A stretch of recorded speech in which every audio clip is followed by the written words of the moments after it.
We'll begin this morning with our top story. The man accused of killing UnitedHealthcare CEO Brian Thompson fighting extradition to New York. Luigi Mangione made that decision during a hearing in Pennsylvania yesterday, where he is facing charges for forgery and carrying a gun without a license. Mangione was arrested in the Commonwealth on Monday, ending a 5-day manhunt. A judge denied bail for the 26-year-old suspect. He's now expected to remain in custody at a state prison in Huntington. Before his hearing yesterday, the suspect shouted this to reporters. I'm completely out of touch and insult the intelligence of the American people and lived experience. The Manhattan District Attorney's Office says it will now What does that mean? And Nothing. it's lived experience. Nothing. Well, What is that? it will now seek a governor's warrant to extradite Mangione to the city, a move Democratic Governor Kathy Hochul says she supports. Prosecutors have charged Mangione with second-degree murder, forgery, and 3 gun offenses. We're also learning more this morning about the potential motive now behind the killing of UnitedHealthcare CEO Brian Thompson. When police arrested Luigi Mangione on Monday, they found a 3-page handwritten note. Senior law enforcement officials tell NBC News the document had fewer than 300 words and included a note to law enforcement. It reads, quote, "To the feds, I'll keep this short because I do respect what you do for our country. To save you a lengthy investigation, I state plainly that I was not working with anyone." The writings also included an apology and a line that reads in part, "These parasites had it coming." New York City police now looking into whether the shooting was a culmination of the suspect's troubles, calling the murder a possible symbolic takedown in a fight against, quote, corporate power games. According to people who knew him, Mangione had suffered a painful back injury and had stopped connecting with friends and family. Police are investigating if that may have been a motive for the attack. Police also believe Mangione admired the Unabomber and allegedly echoed his own concerns about technological advancement. The suspect had posted a positive review of the Domestic Terrorist Manifesto on Goodreads, a site, earlier this year. Let's bring in the NYPD's Chief of Patrol, John Chell, and NYPD Deputy Commissioner of Operations, Daughtry. Guys, good morning to you both. Good morning. Chief, I'll start with you. I said the other day, we've become kind of spoiled in the city because you guys move so quickly, and when a crime happens, we've become accustomed, because of the work you do, the cameras that we have in the city, to those quick apprehensions. This went on for a few days. Can you talk about, from the moment of the killing, the murder of Brian Thompson, forward, how this investigation played out for you? Well, the detectives from the get-go, Chief Kenny's detectives from the get-go, had a multitude of pieces of evidence to go through. And just to explain the process, you're talking about the gun, ballistics, video canvassing, forensic evidence, the laborious task of tracking cameras to the park, to the hotel, getting those pictures out. A tremendous amount of work they were doing. And really, when you think about it, at the end of the day, getting the picture out, good old-fashioned detective work, to the community. Yeah. Thank the press for getting it out. And a couple of employees and citizens from McDonald's raised the alarm, called the police department. A young rookie cop who had to enter McDonald's, approach a murderer with a gun. And how this all played out was just a great job from our detectives and the community and the media at large. It was a nice team effort to take this person off the street. So, Deputy Commissioner, something we've been talking about since yesterday is you had that clear shot, that photograph from the hostel where he pulled down his mask very briefly to talk to the clerk at the hostel up on Amsterdam Avenue.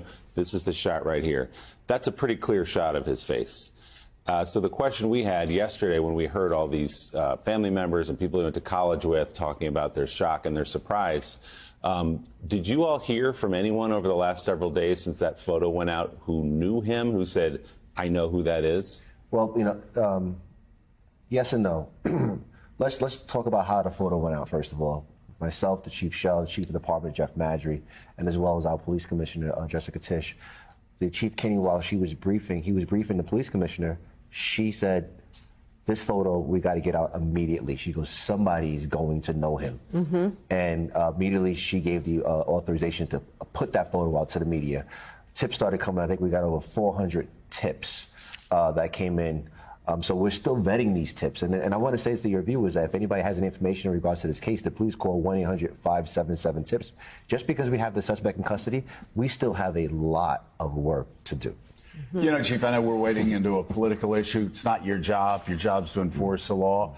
I'll just ask a question this way. Would your job be made easier? Would the NYPD's job be made easier if there were more cameras up in this city, like in Central Park? Because it seemed like we had the trail. He goes into Central Park and then nothing.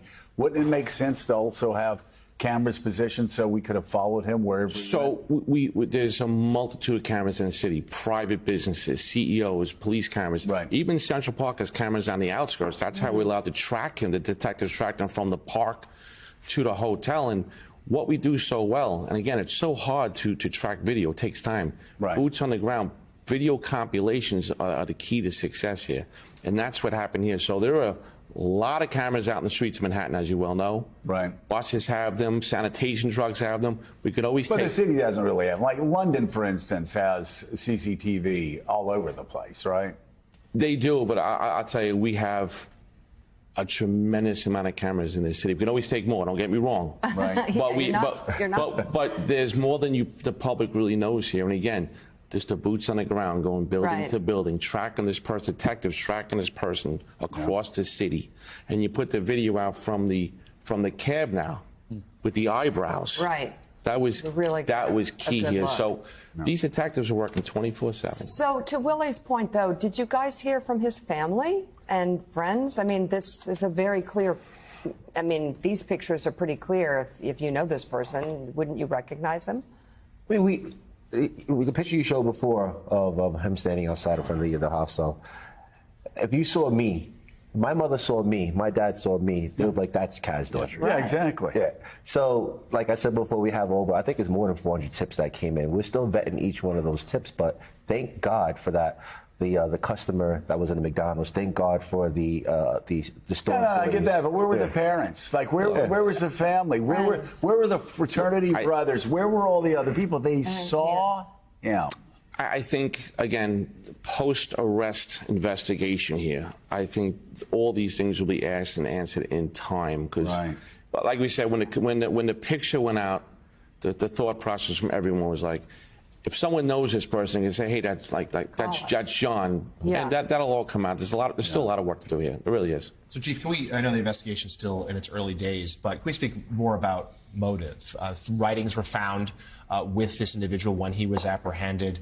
It does seem like at least some of it against the healthcare industry. Do you have a sense as to, was this solely targeted towards this particular company? Why United? Was he also looking to strike at other companies? So our Intelligence Bureau, our FBI, and detectives will go to that manifesto word by word and figure out what everything means. But at the end of the day, he clearly had an animus towards the healthcare industry. This was a targeted murder against one person, and how that the motive on the surface looks what it is, but when they dive deeper into it, maybe some of those questions will be answered. Like I said, a lot of work to still be done here to figure out in totality what went on here. Yeah, Deputy Commissioner, just gleaning what we can from his writings, he had a back surgery that was painful. That's obviously not a motive to kill someone. I'm sorry he had a bad back surgery.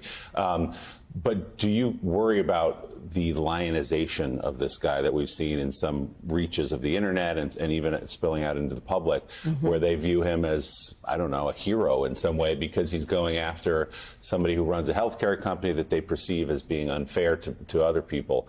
Does that concern you, copycat kind of stuff here? It does concern the agency, and actually it does concern the commissioner that raised that point. But this guy's not a hero. He's not a hero. If you have any issues with somebody, we don't go out there and commit violence. We don't go out there and commit. This guy committed cold-blooded murder on our streets, and that's not something that we tolerate. And I don't think that he's a hero for that. Let's follow up on the weapon that was found, the idea that it was a ghost gun, potentially manufactured in a 3D printer. Tell us just the challenge that poses to law enforcement, because those are so difficult to trace. Right, so ghost gun, you can't trace it. There's no serial number. You order parts and you put it together with 3D printers. So in terms of investigation, if it went on, we would never be able to track that firearm because it didn't have a serial number. What we will do now is we'll take it to the lab. Detectives will take it to the lab and test fire it, and we'll take the ballistics from the gun and match up to the ballistics at the scene, and we'll see that's a comparison. So that will be done as part of the post-arrest investigation. And what can the public do right now during this phase to help you guys do your job better? Yeah, I like I said before, I would like the public to call 1-800-577-TIPS. Even though we have all of these tips coming in, we still have to put, when I say we, the Detective Bureau, Chief Kenny and his Detective Bureau have to put together a good case to present to the District Attorney's Office. This guy will be back in New York City, and he will face time. I hope he faces time. He will face a jury and a judge of his peers in New York City for his investigation. Joe, if you look back at the last 3 major incidents in the city, this is a key point if everyone to hear. A couple weeks ago, we had 3 people stabbed in the city and killed. Right. What happened? A civilian followed the bad person and alerted our cops who made the arrest. 2 weeks ago in Queens, a person robbing stores, shooting. A civilian followed the bad guy and alerted our cops. And we got into a shooting and we stopped that. And now you look at the other day, again, a civilian, put a picture out, a civilian from McDonald's workers. So we say all the time, see something, say something. The public's eyes and ears are a force multiplier for public safety. Always go with your first reaction, because guess what? It's normally your right reaction. So that's where we ask the public to see something, say something. Keep safe, get involved a little bit, but look at those 3 major events. How the public helped the public safety of the city.